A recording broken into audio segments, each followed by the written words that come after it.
The International Monetary Fund says China's economic growth will remain resilient at 5% this year, driven by its strong first quarter data and recent policy measures.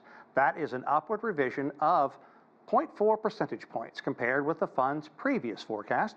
For 2025, the IMF is expecting the Chinese economy to grow to 4.5%. Again, that is an upward revision. The IMF team issued its preliminary findings at the end of a recent trip to China.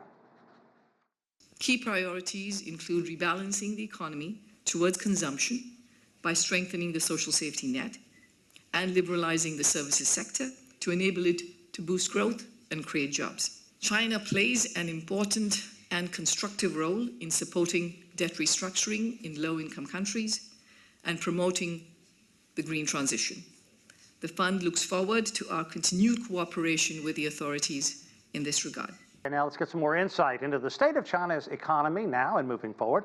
Let's bring in John Gong. John is a professor at the University of International Business and Economics and is also a China Forum expert. John, always good to see you. Thanks very much for coming in. Thank you, Sean. Let's talk about the key takeaways from this latest assessment from the IMF.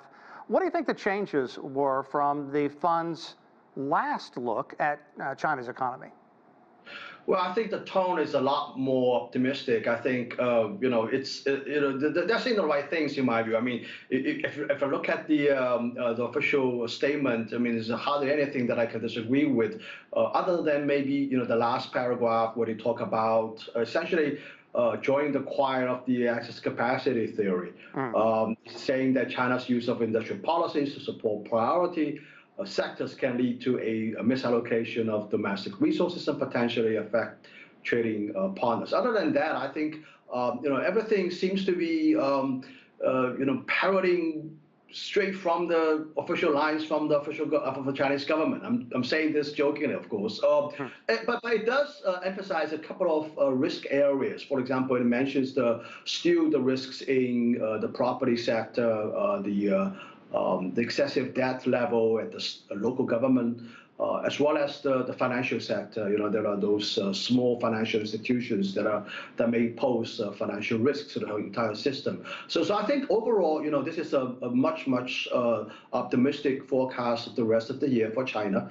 And the recommendations it provides in the official report are something that the Chinese government is already considering, in my view. You do point out some very optimistic elements that are in there, and also some drawbacks that are there. But I want to bring up a few others that they also mentioned, saying moving forward that China really needs to develop a social security net, it needs better wages for its workers, and it needs to scale back subsidies. What's your take on those findings?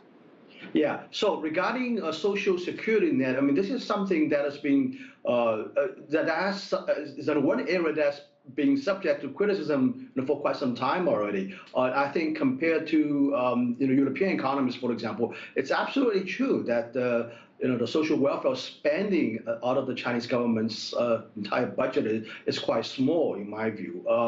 And also, I think this has a lot to do with individual people here in China's high saving rate. So I think the government is more inclined to spending things on the investment side as opposed to on the welfare side. I think this is a very legitimate criticism and a very good recommendation. With respect to this industrial policy issue, I think there's a huge disagreement here. I think what Chinese government's official in your program just said is what I'm talking about is the rules pertaining to the WTO. But I think the United States and the European Union have developed their unilateral regulations. In Europe, it's called foreign subsidy regulation that are much more extensive than the WTO countervailing treaty.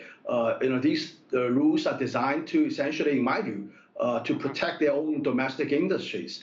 So I think there's a conflict there, and I would expect that European Union and China can work out something to resolve this issue. But unfortunately, in the United States, it's a very different picture. I think the Biden administration has already taken very excessive measure, introducing 100% tariff, and with the prospect of Donald Trump coming to power again, maybe, I don't know, maybe. I mean, well, let's talk about a few days. Let's talk about China's growth in the first quarter. That's something that is not theoretical. That's there, and it's better than a lot of international economists had expected. What drove this growth in the opening quarter? Yeah, the first quarter, 5.3% growth, I think is largely propelled by a better performance in the export sector.